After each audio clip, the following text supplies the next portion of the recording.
Hi, Deacon Tim here. This past weekend I made a statement to someone that the coronavirus was winning. I was a little down and having some tough days and just feeling a little sorry for myself. And I said it right before 4:30 Mass on Saturday, and first of all, as I said it, I was then reminded that I was about to go beyond the altar with Father Hammond and celebrate the Mass and receive the body and blood, soul, and divinity of our Lord Jesus Christ. And, I kind of started slow but sure getting back to myself, which I've always considered myself a glass half full guy and very positive about things. Then after Mass, I was talking to someone who was talking about their mother, their elderly mother, and some of the issues that she was having, and that she had had the virus, and then after the virus she had fallen and broken a hip, and yet she had great joy and just such a positive attitude about her life. And then I started thinking about all the positives in my life, and since March there's been unbelievable things that have happened in my life that I'm so grateful for.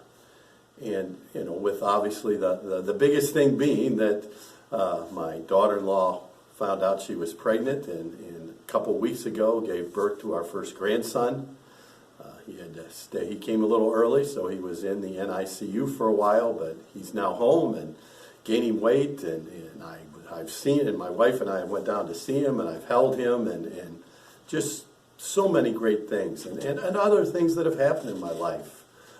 Our men's group that meets at 7:30 via Zoom on Saturday mornings, the group has grown since the pandemic. My prayer life has gotten better.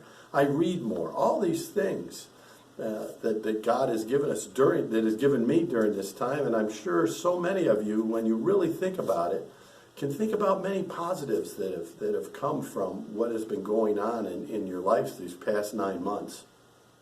And so I hope as we are in the final week before we celebrate the birth of our Lord Jesus Christ, we remember that instead of focusing on maybe that we're not gathering in as big a group with our families and different things as we normally would do for the Christmas holiday.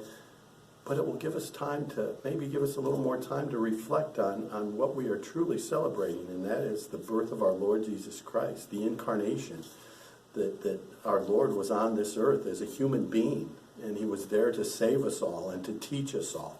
And so many great things that are going on, and I hope we focus on those things.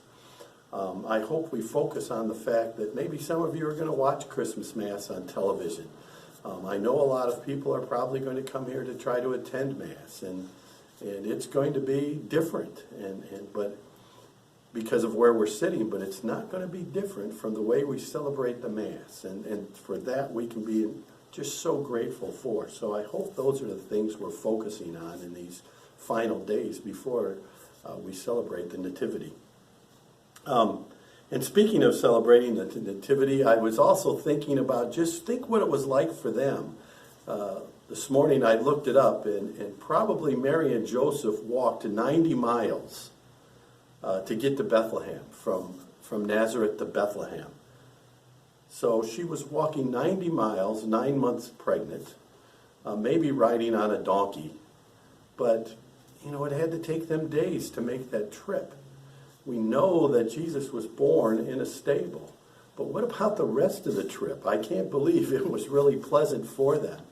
And yet look what came from it, the birth of our Lord Jesus Christ. So let's focus on those types of things that from the tough times that we often have to go through and we're going through now, great things can come from them. And speaking of Mary, I thought I would give you one more book to think about and to think about reading. This is called Jesus and the Jewish Roots of Mary. It's by Brant Pitre, Pitre. And you can get this book. I got them. I get all my books on Amazon. But this is a great book so that we can share our teachings about Mary, and where from the book of Genesis, it's been predicted that Mary would be the mother of God, that we would have a human mother of the Son of God. And so all these connections can be shown, and so make sure that you get on his website. Look for all the different books that he's written about these connections with all the major players in our faith, and just use the extra time we got with some of these things that are going on in our lives to read his books, to find out the things that he can offer us so that we can teach our faith to others. I hope all of you have a blessed and Christmas, and hope to see many of you at the Masses this next week. May God bless you all.